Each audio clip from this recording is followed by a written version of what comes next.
गद्य चैप्टर 11 सूखी नदी का पुल। प्रश्न 1। स्टेशन के बाहर लगी जीप को देखकर लीलावती के मन को ठेस क्यों लगी?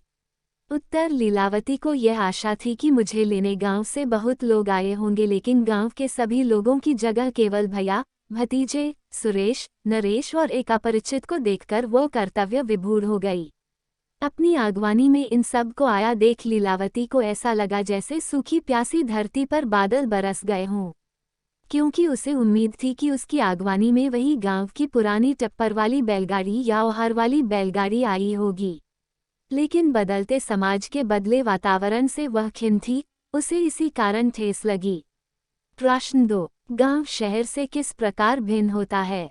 वर्णन करें। उत्तर। गांव सिर्फ अपने माँ बाप या भाई भौजाई का घर नहीं होता, पूरा गांव होता है। शहर में ये बातें नहीं है, किसी को किसी से मतलब नहीं रहता है। यही गांव और शहर में विभिन्नता है। प्रश्न 3। बुच्ची दाई सुनने में लीलावती को आनंदातिरेक की अनुभूति क्यों होती है? उत्तर। पिस्तौल जेब में रखते हुए नरेश को जब बुच्ची दाया ने टोका तो नरेश ने बड़े सहज ढंग से इसमें अजरज की क्या बात है, बुच्ची दाया कहकर टाल देता है। इस बुच्ची दाई के उच्चारण में जो प्रेम आहत की भावना है, उससे लीलावती को आनंदातिरेक की अनुभूति होती है। प्रश्न 4। बुच्ची दाई को सबसे ज्यादा किसकी याद आती है और क्यों? उत्तर। बुच्ची दाई को सबसे ज्यादा याद आ रही है सहेलिया माए, क्योंकि माँ कहती थी कि सहेलिया माए खबासिन नहीं, तुम्हारी दूसरी माँ है, इसी ने तुमको अपना दूध पिलाकर पाला पोसा। प्रश्न 5। गांव में Lilavati phone, fridge, TV, VCD की जगह क्या देखना चाहती है? उत्तर। लीलावती को आधुनिक विलासिता की सारी चीजें मुंबई में है, वो तो नहर की पहले वाली असुविधाओं के लिए तरस रही है। सखी सहेलियां, नदी पोखर, खेत खलिहान, टोले पगडंडियां, नाथ बाबा का थान, राजा सलहेश का गहबर, बुढ़िया बाड़ी बरहम बाबा का मंदिर, यही सब देखने को लीलावती की इच्छा है। प्रश्न 6। प्रस्तुत कहानी में प्रयुक्त उन तथ्यों को एकत्र करें जिससे ग्रामीण जीवन का चित्र उभरता है। उत्तर। कहानी में प्रयुक्त टप्पर वाली बैलगाड़ी या ओहार वाली बैलगाड़ी, नदी पोखर, खेत खलिहान, पगडंडी, नाथ बाबा का थान, काठ का पुल, बरहम बाबा का मंदिर आदि का इतना सुंदर वर्णन है कि ग्रामीण जीवन का चित्र उभरता नजर आता है। प्रश्न 7। बुच्ची दाई जब सहेलिया माए से मिलने पहुंची तो सबको अचरज क्यों हुआ? वहां के दृश्य का वर्णन करें। उत्तर। सारे अवरोधों का पाकर जब बुच्ची दाई शादी के अवसर पर सहेलिया माई के आंगन में पहुंची तो सबको घोर आश्चर्य हुआ, क्योंकि वातावरण तो गोली पिस्तौल और मामला मुकदमा तक का हो चुका था। लेकिन बुच्ची दाई के पहुंचते ही सारा खबास टोली स्तब्ध रह गया। सहेलिया माई के सूखे स्तनों में जैसे दूध उतर आया। लीलावती सहेलिया माई के सीने में अपना चेहरा छिपाए देर तक सुबक सुबक कर रोती रही। बाढ़ के पानी सी यह खबर पूरे सोलकन टोले में फैल गई। समूचे टोले के लोग लीलावती को देखने उमड़ पड़े। जिंदगी की ऐसी सार्थकता लीलावती को कभी महसूस नहीं हुई थी। भीतर जैसे आह्लाद का सागर उमड़ रहा था। प्रश्न 8। लीलावती खासटोली और बबुआन टोली को तबाह होने से किस प्रकार बचा लेती है? उत्तर। विनाशकारी वातावरण में लीलावती ने सोलकन टोली में शादी के अवसर पर पहुंचकर जिस तरह सामाजिक माहौल में परिवर्तन लाया वह प्रशंसनीय ही नहीं, अनुकरणीय भी है। उसके व्यवहार से सोनेलाल के बेटे कलेसर ने लीलावती के पैर छूकर कसम खाई कि आज के बाद ये हाथ नहीं उठेंगे, भूल चूक माफ कर दे। इस तरह सामाजिक सौहार्द बनाकर लीलावती ने समाज को तबाह होने से बचा लिया। प्रश्न 9। लीलावती अपनी 5 एकड़ जमीन भैया कौन देकर सहेलिया माई के नाम करने का फैसला क्यों करती है? उत्तर। लीलावती के विवाह के समय उसके पिता ने 5 एकड़ जमीन दान में दी थी। वही जमीन गांव की बिरादरी के बीच बैकवर्ड फॉरवर्ड की लड़ाई का विषय बन गया था। गांव में अमन चैन रहे, शांत वातावरण रहे, सब मिलजुल कर रहे, इसी उद्देश्य को लेकर लीलावती ने अपने भाई भतीजों से वचन लेकर वह 5 एकड़ जमीन सहेलिया माई के नाम करती है, ये कहकर कि दूध का मोल कौन दे सकता है। झगड़ा हमेशा हमेशा के लिए खत्म करना ही उद्देश्य है। प्रश्न 10। गांव में दंगा भड़कने का मुख्य कारण क्या है? उत्तर शहर के लोग मौज मस्ती की जिंदगी बिताते हैं, वहीं गांव में गरीबी बेरोजगारी की भयानकता है। लोग पारिवारिक बोझ से तंग रहते हैं। उस पर सरकारी नीति का अखाड़ा आरक्षण दंगा भड़काने में सहायक होता है। व्याख्याएं। प्रश्न 11 तक तुम्हारी जो 5 एकड़ जमीन है वह तो समझो गिद्धों के लिए मांस का लोथड़ा बनी हुई है। उत्तर प्रस्तुत पंक्तियां रामधारी सिंह दिवाकर द्वारा लिखित सूखी नदी का पुल शीर्षक पाठ से उद्धृत हैं। इसमें लेखक दिवाकर जी ने सामाजिक वैमनस्यता को बड़े ही सजीव ढंग से चित्रित किया है। इनका मानना है कि सारी बुराइयों की जड़ संपत्ति है।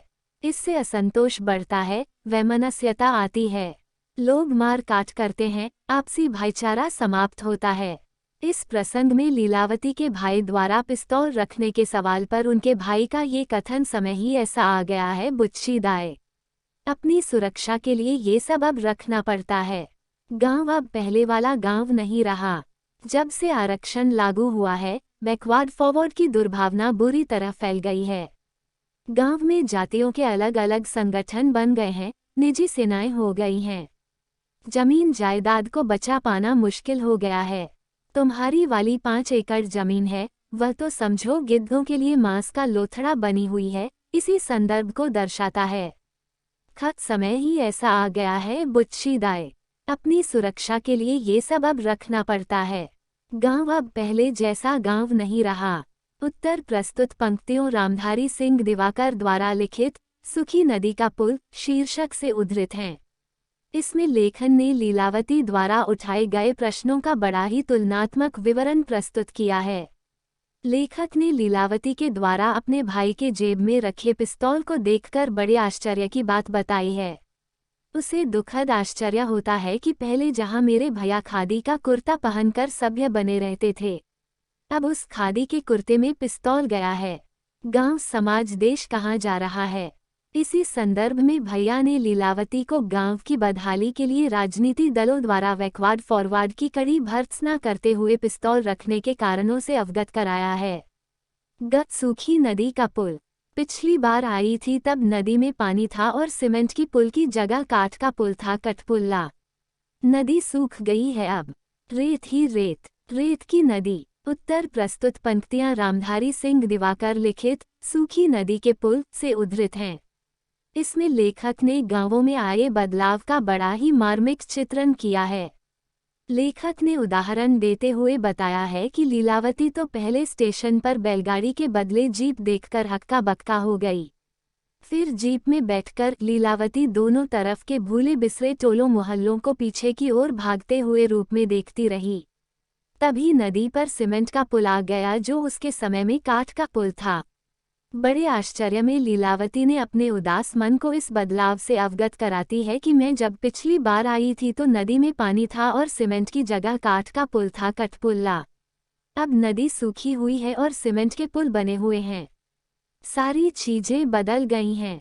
घर जीप जब दरवाजे से आगे बढ़ी तब लीलावती को ऐसा महसूस हुआ जैसे दूध की कोई उंगी हुई उजली नदी है और उस नदी में वह उब डूब रही है।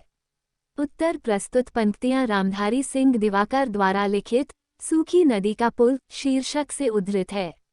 इसमें लेखक ने बड़े ही कुशल तरीके से बिगड़े समाज के ताने बाने को लीलावती के माध्यम से सहज, समरूप, शांतमय वातावरण बनाने में सफलता पाई है। लेखक ने लीलावती के द्वारा भैया को 5 एकड़ जमीन जो लीलावती को दान में मिली थी सहेलिया के माई के नाम कर देने की शपथ लेकर मजबूर कर देती है तो सारा वातावरण शांत हो जाता है। झगड़ा फसाद तमाम मुद्दे सदा के लिए अवसान में चले जाते हैं। उस वक्त लीलावती के भैया और भतीजे का हृदय परिवर्तन हो जाता है और फारबिसगंज रजिस्ट्री के लिए जाते समय जीप में ड्राइवर की सीट पर नरेश और लीलावती के भैया के खादी के कुर्ते की जेब में पिस्तौल की जगह जमीन के कागजात का पुलिंदा था। उस समय लीलावती को वही उपर्युक्त कथन महसूस हो रहा था कि जैसे दूध की कोई उंगी हुई उजली नदी है और उस पर नदी में वह उब डूब नहा रही है। अगत सिर्फ अपने माँ बाप या भाई भौजाई का घर नहीं होता, पूरा गांव होता है। ये शहर तो है नहीं, यहाँ तो पूरा गांव रिश्तों नातों में बंधा होता है। उत्तर प्रस्तुत पंक्तियां रामधारी सिंह दिवाकर द्वारा लिखित सूखी नदी के पुल से उद्धृत है। इसमें लेखक ने एक मायके गई बेटी के नहर की वापसी पर हर्षोल्लास और अपनत्व का ऐसा वर्णन प्रस्तुत किया है जो अवर्णनीय है। इसमें लेखक ने लीलावती की मनोदशा का बड़ा ही मार्मिक चित्र प्रस्तुत किया है। लीलावती 13-14 वर्ष के बाद अपने नहर लौट रही है। वातावरण बहुत बदल चुका है, लेकिन उसे पिछली सारी बातें याद आ रहो, सब्र ज्यादा याद आ रही है। उसे सहेलिया की माँ जिसने उसे अपने स्तन पिसोकर पाला था, वो इस बदले वातावरण से विमुख होकर पूरे गांव का नहर मान रही है। इसी संदर्भ में उपर्युक्त तथ्य को लीलावती ने अपने भाई को समझाया है। जब विवाह को उल्लास भरे वातावरण में आंसुओं की यह गंगा यमुनी बाद, इस बाढ़ में किसका कितना कुछ डूबा, वहाँ कौन जाने। उत्तर प्रस्तुत पंक्तियां श्री अमधारी सिंह दिवाकर द्वारा लिखित सूखी नदी पर पुल शीर्षक से उद्धृत हैं। इसमें लेखक ने सामाजिक वातावरण के बिगड़ने के बाद जो शांति का वातावरण था, वो अब अजनबी बात हो जाती है। लेखक ने दशा का बड़ा ही भावनात्मक चित्र प्रस्तुत किया है। सामाजिक वातावरण के बिगड़े माहौल में कई लोग एक दूसरे के खून के प्यास हैं। उस समय लीलावती का सहेलिया माई के पोदरी की शादी में चुपचाप सारी बाधाओं को पार करते हुए पहुंचना बड़े ही आश्चर्य की बात लगता है। सबसे आश्चर्य तो तब होता है जब लीलावती को कोई पहचान भी नहीं पाता है और किसी को इस बात का विश्वास भी नहीं होता है कि इस परिस्थिति में भी ऐसा हो सकता है। सोनेलाल, कलेसर और सभी पुरुष एवं महिलाएं लीलावती को अपलक देखती जा रही थी। लीलावती को लग रहा था कि उसके भीतर जैसे आहत का सागर उमड़ रहा है। इसी संदर्भ में सभी ने अपने वैर भाव भुलाकर एक सुंदर शांत वातावरण बनाने की कस्में खाई, सारी हानि लाभ को भुलाकर। प्रश्न 12 शीर्षक की सार्थकता पर विचार करते हुए कहानी का केंद्रीय भाव स्पष्ट कीजिए। उत्तर यूं तो दिवाकर की कहानियां आज़ादी के बाद भीतर से बदलते और टूटते हुए गांव की पीड़ा की ऐसी कहानियां हैं जो गांव पर लिखी जाने वाली कहानियों से थोड़ी भिन्न हैं। पिछली दशाब्दियों में गांव का जो नौकरी पेशा वर्ग शहरों का अधिवासी हो गया है, उस वर्ग के संस्कार की जड़ें गांव में फैली हैं, लेकिन शाखाएं और फूल पत्ते शहरी आसमान में लहलहाते हैं। इस वर्ग का अंतर्विरोध गांव के जीवन का वह अंतर्विरोध है जो शहरी संसर्ग से उत्पन्न हुआ है। इस रूप में दोनों पक्षों का व्यक्ति और समाज जिस जगह टूटा है, लेखक की कहानियां उसी जगह से आकार ग्रहण करती हैं। इसलिए इस कहानी का सटीक नाम सूखी नदी का पुल है और इसकी सार्थकता तथा केंद्रीय भाव ग्रामीण परिवेश में आई गिरावट की ओर इंगित कर इसे सुधारने का अवसर भी प्रदान करता है। अंशी क्लास चैनल को सपोर्ट करें। धन्यवाद।